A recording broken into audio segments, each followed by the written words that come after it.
Hello everyone, कैसे हैं सब? ठीक ठाक। तो आज मैं अपना नेक्स्ट लेक्चर लेके आ रहा हूँ, लेक्चर नंबर 4 फैक्टर्स और मल्टीपल्स के ऊपर। तो पहले जो लेक्चर्स थे उसमें हमने पढ़ा था जो टेस्ट ऑफ डिविजिबिलिटी था उसको कंप्लीट किया था। तो उम्मीद करता हूँ वो आपको अच्छा लगा होगा, समझ आया हुआ होगा। तो आपका काफ़ी अच्छा रिस्पांस था वीडियोज़ के ऊपर। तो उम्मीद करता हूँ ये लेक्चर भी आपको अच्छा लगेगा। तो इस लेक्चर में हम आज स्टार्ट करेंगे how we find the factors of different numbers, कि अलग अलग नंबर्स के हमको फैक्टर्स फाइंड करने हैं और फिर हमको ये बताना है कि वो नंबर प्राइम नंबर है या फिर कंपोजिट नंबर। ठीक है, तो अगर आपको ये वीडियो अच्छा लगेगा लाइक कमेंट शेयर जरूर करना।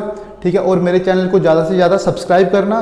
तो बिना समय गवाए हुए मैं अपना लेक्चर स्टार्ट करता हूँ, find the factors of different numbers. तो मैं एक एग्जांपल लेता हूँ यहाँ पे, तो मैं उसी के साथ आपको समझाऊंगा कि हमको डिफरेंट नंबर्स के फैक्टर्स को कैसे फाइंड करना है। तो जैसे हमको सपोज एक नंबर दिया हुआ है, मैं लेता हूँ नंबर 20। ठीक है, एक्चुअल में फैक्टर फाइंड करने के, डिफरेंट नंबर्स के फैक्टर को फाइंड करने के हमारे पास दो मेथड होते हैं। एक होता है मल्टीप्लीकेशन मेथड और एक होता है डिवीजन मेथड। ठीक है, ये आपने अपनी प्रीवियस क्लास में पढ़ा होगा दोनों मेथड्स को। तो अभी हम यहाँ पे मल्टीप्लीकेशन मेथड ही करेंगे क्योंकि इस क्लास में आपको ज़्यादा इतना डीप में नहीं जाना है। तो मल्टीप्लिकेशन मेथड से आपको फैक्टर फाइंड करने हैं किसी भी नंबर के। सपोज मैंने एक नंबर ले लिया 20, तो आपने क्या करना है कि मेरे को बताना है कि 20 का कौन कौन सा फैक्टर है। फैक्टर का मीनिंग मैंने बता दिया। ठीक है, कि 20 का कौन कौन सा फैक्टर है, कि 20 किस किस नंबर के टेबल में आता है, 20 किस किस नंबर के टेबल में आता है। तो सपोज स्टार्ट करते हैं, मैंने आपको बोला मल्टीप्लिकेशन, आपने सीधा इसको 1 से स्टार्ट कर देना है कि 1 मल्टीप्लाई में 1 को हम किससे मल्टीप्लाई करें तो 20 आएगा, 2 को हम किससे मल्टीप्लाई करें 20 आएगा। ठीक है, फिर मैं ये आपको बताऊंगा कि आपको कहां तक मल्टीप्लाई करना है। सपोज हमने स्टार्ट किया, जैसे हमने स्टार्ट कर दिया 1 को हम किससे मल्टीप्लाई करेंगे तो हमारे पास 20 आएगा। हम 1 को 20 से मल्टीप्लाई करेंगे तो हमारे पास 20 आएगा। क्लियर हो गया? अब 2 के टेबल में 20 आता है, बिल्कुल आता है जी। ठीक है, 2 मल्टीप्लाई बाय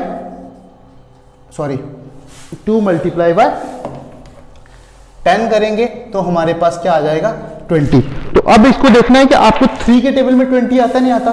3 की मैंने आपको डिविजिबिलिटी करवाई हुई है, तो 3 के टेबल में 20 को चेक करने के लिए दोनों डिजिट्स को ऐड करना है आपको। 2 + 0 आपने दोनों को ऐड किया तो इनका जो सम था वो कितना आया 2। तो इट मीन्स कि 3 के टेबल में जो 20 है वो नहीं आता, वो आपने लिखना ही नहीं है जो नहीं आता। ठीक है, फिर हम करते हैं आगे 4 के टेबल में। 4 मल्टीप्लाई बाय किससे करेंगे 5 से, तो आपका क्या आ जाएगा 20। ठीक है, क्लियर हो गया यहां तक?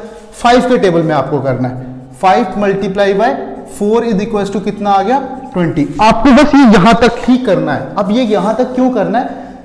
जब आपके कोई भी नंबर यहां पे रिपीट हो गया वापिस इस कॉलम में, यहां पे इन दोनों में से यहां पे कोई नंबर रिपीट हो जाता है तो तब आपने उसको वहां पे स्टॉप कर देना है। ठीक है, जैसे आपने 1 मल्टीप्लाई बाय 2 किया 20 आया, 2 मल्टीप्लाई बाय 10 किया 20 आया, 4 मल्टीप्लाई बाय 5 किया 20 आया। ठीक है, 5 मल्टीप्लाई वापिस रिपीट हुआ ना 5। ठीक है, 5 यहां पे वापिस रिपीट हो रहा है, तो इसका मतलब आपने इसको यहां तक ही रखना है। यहां तक जब मतलब कोई भी नंबर यहां पे जब रिपीट हो जाएगा तो उसको आपने यहां पे स्टॉप कर देना है। क्लियर हो गया? ठीक है, तो यहां पे क्या लिख देना आपने, देयरफॉर फैक्टर्स ऑफ 20 आर। कौन कौन से फैक्टर हैं ये आपने यहां से स्टार्ट कर देने हैं 1 से।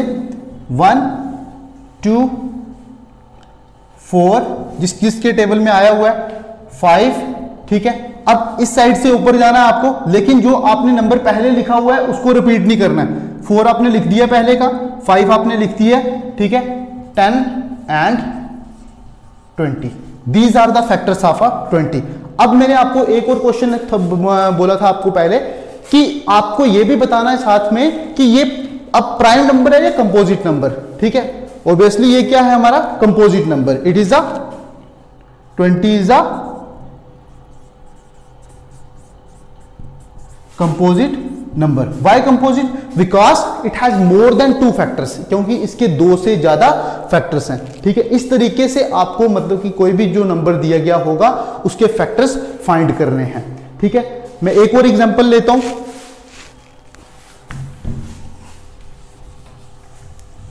जैसे मैंने ले ली एग्जांपल 37 की। ठीक है, एग्जांपल सेकंड मैंने ले ली 37 की। आपको निकालना है 37 के फैक्टर्स आपको फाइंड करने हैं। ठीक है, अब 37 के फैक्टर्स आपको कैसे, वैसे ही मल्टीप्लीकेशन मेथड से ही, हाँ जी, 1 multiply by 37 is equals to 37। अब 2 के टेबल में 37 आता है, जो मैंने आपको डिविजिबिलिटी कराई थी अकॉर्डिंग, उसके अकॉर्डिंग टू कि हमको इस कौन सा नंबर देखना होता है जो नंबर हो वंस प्लेस पे। वंस प्लेस बताया हुआ मैंने कहां से स्टार्ट होती है, तो 2 के टेबल में 37 आता है, 2 के टेबल में 37 नहीं आता, ठीक है।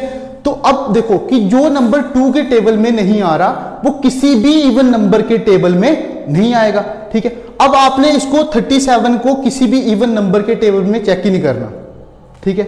अब आपने इसको किसके टेबल में चेक करते जाना है, ऑड नंबर के टेबल में। अब 2 के साथ देख लिया आपने, 3 के में देखते हैं। 3 के टेबल में 37 आता है। 3 की डिविजिबिलिटी क्या थी कि हमने डिजिट्स का सम करना होता था, ठीक है। अगर वो जो सम है वो 3 से डिविजिबल हो जाए तो it means that number is also divisible by 3। 3 के टेबल में भी नहीं आएगा, 4 में तो चेक ही नहीं करना आपने, मैंने आपको बता दिया कि अगर कि कोई नंबर, कोई ऐसा नंबर जो 2 के टेबल में नहीं आता वो किसी भी इवन नंबर के टेबल में नहीं आएगा, ठीक है। देन आपको चेक करना है 5 के में, तो 5 की डिविजिबिलिटी क्या होती है, नंबर को देखना होता है हमने, उसके वंस प्लेस वाला डिजिट देखना होता है, या तो 5 होना चाहिए या फिर क्या होना चाहिए 0। हमारे पास यहां पे क्या है 7, तो ये 5 के टेबल में भी नहीं आएगा, 7 में भी नहीं आएगा। 7 5 जा 35 होता है, 7 6 जा 42 होता है। फिर हम नेक्स्ट जो ऑड नंबर है उसमें देखते हैं 9 में, ठीक है। तो 9 में क्या जो 9 में भी आपको चेक नहीं करना, अगर कोई नंबर 3 के टेबल में नहीं आया तो वो 9 के टेबल में भी नहीं आएगा, ठीक है। कोई नंबर अगर 3 के टेबल में नहीं आ रहा तो वो 9 के टेबल में भी नहीं आएगा। आपको लास्ट इसको कहां तक चेक करना है, मैक्सिमम आपको अगर कंटिन्यूसली वो किसी भी टेबल में नहीं आ रहा तो आपको उसको 13 तक ही चेक करना है, सिर्फ 13 तक, ठीक है। 13 से ज्यादा नहीं जाना आपने, ठीक है। अब नेक्स्ट हमारे पास नंबर कौन सा 11, ठीक है। 11 के टेबल में देखते हैं, नहीं आता हमको पता है, या तो आप डिविजिबिलिटी 13 देख लो तो 13 के टेबल में भी नहीं आता। तो अब इसके क्या हुए, जो 37 के फैक्टर्स हैं, therefore factors of 37 are 1 and 37, इसके 2 ही फैक्टर हैं। तो मैंने आपको एक क्वेश्चन और पूछा हुआ है इसके साथ ही कि जब आपको फैक्टर्स फाइंड कर लिए, अब आपको यह भी बताना है कि ये कौन सा नंबर है, ठीक है, whether it is a prime और कंपोजिट, ठीक है। तो इसके 2 ही फैक्टर हैं, तो ये कौन सा नंबर होगा हमारा, it is a prime number, it is a prime number. Clear हो गया, ठीक है। आपको मैंने एक प्राइम नंबर वाला भी करवा दिया और एक कंपोजिट नंबर वाला भी करवा दिया, ठीक है। उम्मीद करता हूं आपको ये मतलब कि समझ आ गया होगा। तो हम चलते हैं अभी अपने नेक्स्ट जो टॉपिक है हमारा उसकी तरफ बढ़ते हैं, ठीक है। नेक्स्ट क्या था हमारा कि हमको फाइंड करना है, कोई 2 नंबर दिए हुए हैं उनके बीच हमको प्राइम नंबर्स को फाइंड करना है, ठीक है। मैं बोलता हूं आपको फाइंड करने हैं, find the prime numbers between 20 and 30 के बीच आपको प्राइम नंबर्स फाइंड करने हैं। 2 नंबर आपको दिए हुए हैं तो आपने क्या करना है, इन दोनों के बीच प्राइम नंबर्स फाइंड करने हैं। सिंपल सी बात है, आपको एक बात पहले क्लियर है कि 2 ही एक इवन नंबर है जो प्राइम नंबर है, बाकी कोई भी इवन नंबर प्राइम नंबर नहीं है। आपने क्या करना है कि इन जो 2 नंबर दिए हुए हैं उनके बीच जितने भी जो ऑड नंबर्स हैं पहले उनको लिख देना है। 20 और 30 के बीच कौन सा ऑड नंबर आता है, 21, 23, 25, 27 एंड 29, ये ऑड नंबर्स आते हैं इन दोनों के बीच। अब मैंने इवन क्यों नहीं लिखे, क्योंकि जितने भी जो इवन नंबर है इन दोनों नंबर्स के बीच वो सभी क्या है, कंपोजिट नंबर, इसीलिए मैंने उनको नहीं लिखा, ठीक है। अब मैंने फिर आपने चेक करना है यहां पे, ठीक है, 3 के टेबल में कौन सी टर्म आती है, या फिर नंबर वाइज आप इसको चेक करते जाओ। जैसे पहला नंबर है आपके पास 21, ठीक है, 21 जी 3 के टेबल में आता है, पहले आपने पहले नंबर में चेक करना है, ठीक है।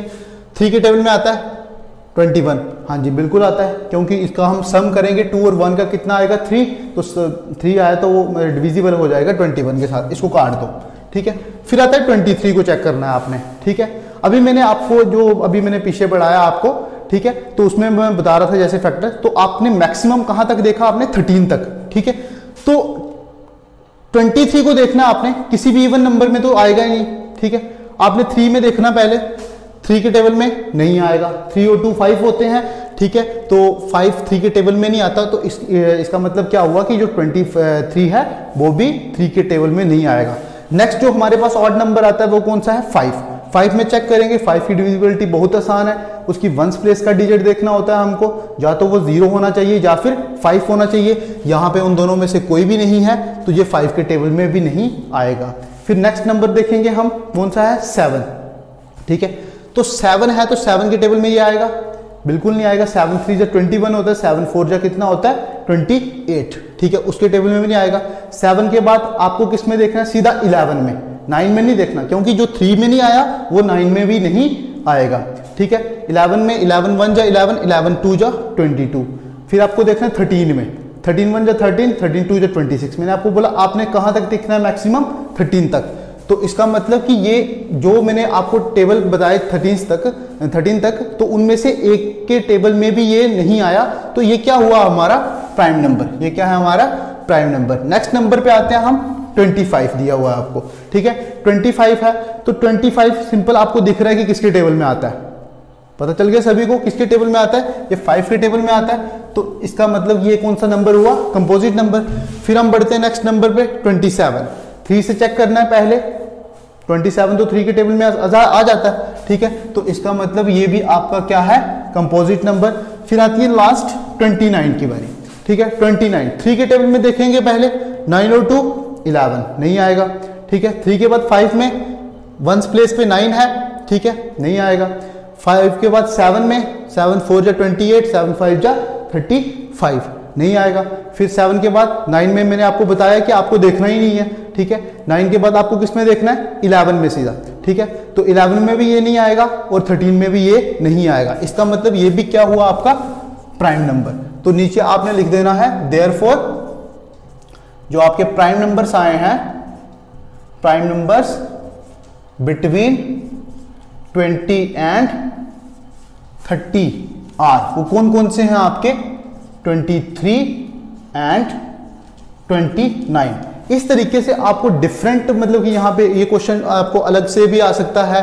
ठीक है, find the prime numbers between 40 and 60। आपको पहले क्या करना है, सबसे पहले कि उन दोनों नंबर्स के बीच जितने भी जो इवन नंबर्स हैं उनको लिखना है। ठीक है, इवन नंबर्स के बाद आपने उसको चेक करना है 3 के टेबल में, 5 के टेबल में, 7 के टेबल में, 11 के टेबल में और 13 के टेबल में। जो यहाँ पे आता जाएगा, ठीक है, इनमें से किसी भी टेबल में आता है तो इट मीन्स कि वो कंपोजिट नंबर है। अगर इनमें से किसी के भी टेबल में वो नहीं आएगा तो फिर वो प्राइम नंबर्स होगा। क्लियर हो गया? ठीक है, तो ये मेरा टॉपिक यहाँ पे खत्म होता है। उम्मीद करता हूँ आपको ये एक शॉर्ट लेक्चर था, ठीक है, अच्छे से समझ आया होगा। अगर किसी को भी कोई प्रॉब्लम होती है तो मेरा नंबर भी मैं आज अपने डिस्क्रिप्शन बॉक्स में डाल दूंगा। ठीक है, वहाँ पे से मेरे को कांटेक्ट कर सकता है, व्हाट्सएप में भी। ठीक है, तो आपको ये लेक्चर अच्छा लगा होगा, समझ आया होगा, तो वीडियो को लाइक, शेयर और कमेंट जरूर करना। ठीक है, thank you, have a nice day, great day.